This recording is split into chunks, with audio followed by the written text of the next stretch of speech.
In 2007, FedEx released a commercial that seemed to be an indictment against bosses that steal ideas from underlings. But there's another message in that commercial. That message can serve us well. Let's have ourselves a pocket-sized pep talk, because if you ever watch this commercial a little bit more carefully, you'll be introduced to this. What's this, you may ask? Stick around and I'll tell you. A pocket-sized pep talk, the podcast that can help energize your business and your life with a quick, inspiring message. Now, here's your host, Rob Jolles.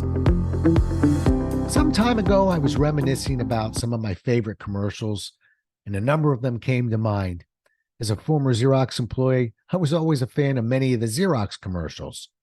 There was the Brother Dominic Monk's commercial series, the long series of successful Super Bowl commercials. Those commercials were so good that if you left the room, you'd run back to the room to watch it if one came on. But Xerox wasn't the only company putting together creative commercials.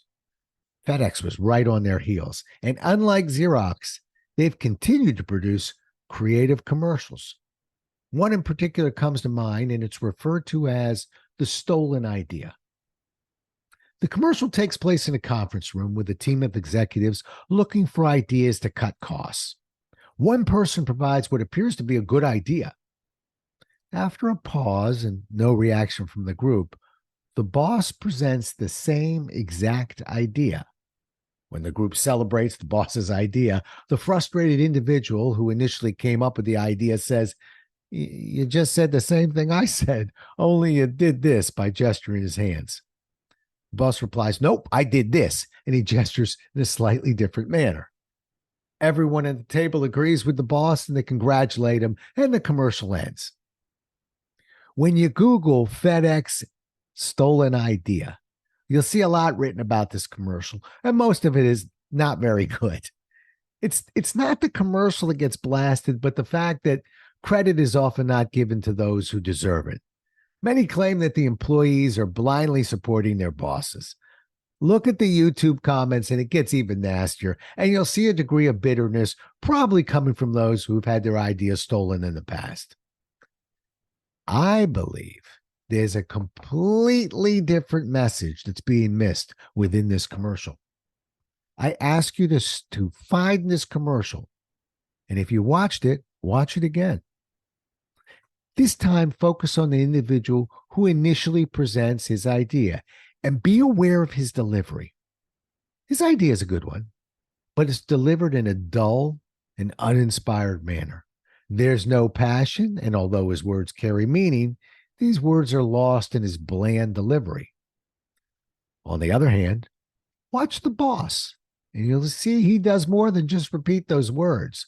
The boss sells those words with his pitch, his tone, facial expressions, gestures, and body language. When the boss corrects the underling and points out how he gestured and spoke the same words in a different way, the first thing you'll hear from those around him is this: "It makes all the difference." And they happen to be right. This happens to be a critical part of any message you deliver. The 738-55% rule by Albert Mabrian represents factual proof that 7% of the actual emotional impact of our message comes from the words we use. 7%. That's the part we hear delivered by the first individual. But words alone do not move others to action.